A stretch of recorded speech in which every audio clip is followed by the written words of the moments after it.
Tennis Jamaica is in a race against time to get the Eric Bell Tennis Center ready for Jamaica's Davis Cup tie against Estonia on February 4. The man who's been overseeing all the renovations is ITF referee Tanios Kanaan. And he says it's so far so good. First we patch the courts.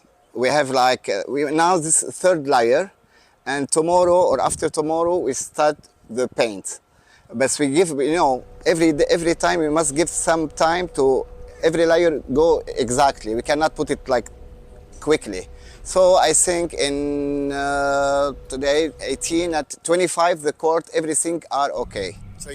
With the venue being outdoors, there were some concerns about cold fronts affecting the island and the possibility of rainfall, but so far the gods have been smiling on us. Man, perfect, no rain. It's okay for us, this is good for us, and I think we will have beautiful courts, and it's like Jamaica Tennis Open. The court was great. We have like 2 big screen. We have VIP area. We have for ball boys advertisement. We prepare everything, and the members of federation, everybody work like one team. Everybody have his job, and everybody it's okay.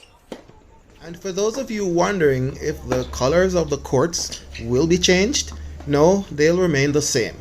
So with courts aside, how are the other preparations going for Davis Cup? Till now it's okay. We finished with linesmen, or okay with clothes and ball boys, boards and everything okay.